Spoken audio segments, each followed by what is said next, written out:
Redwall Chapter 21, Book 2, The Quest.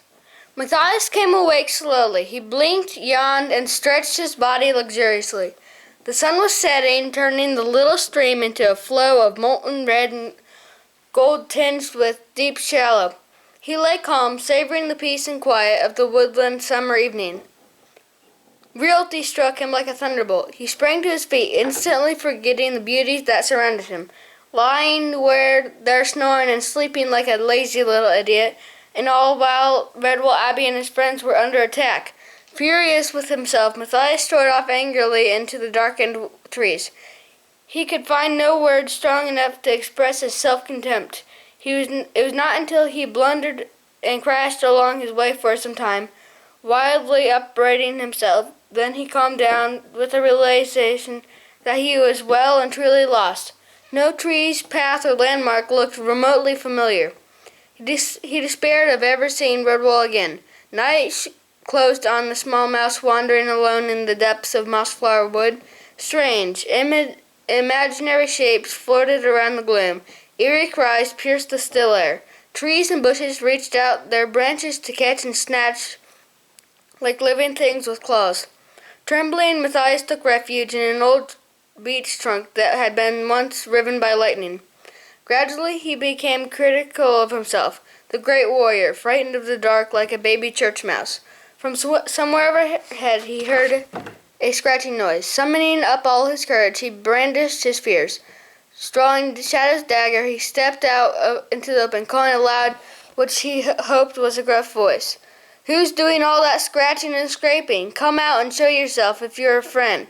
But if it's a rat out there, then you best start running, otherwise you'll have to deal with me, Matthias, a warrior of Redwall."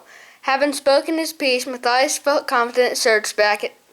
He stood tense and alert. However, he received no answer, save the mocking echo of his own voice ringing back at him through the dark woodland.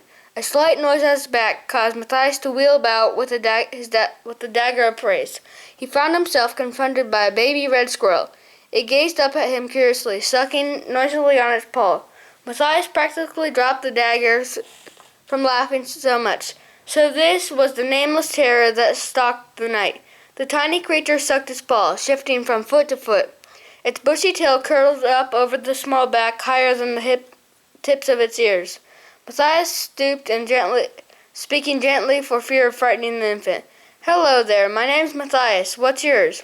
The baby squirrel continued sucking on his paw. "Do your mommy and daddy know you're out?"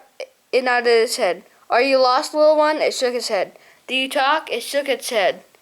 "Do you often wander about like this at night?" It nodded.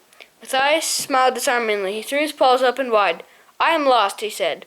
The paw-sucking infant continued without comment. "I come from Redwall Abbey. Suck, suck, suck." "Do you know where it is?" The baby squirrel nodded. Matthias was overjoyed. "Oh, my little friend, please could you show me the way?" he asked. It nodded.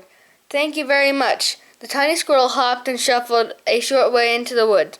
Turning to Matthias, it took its paw from its mouth and beckoned him to follow. He needed no second urging. Suck, suck, suck.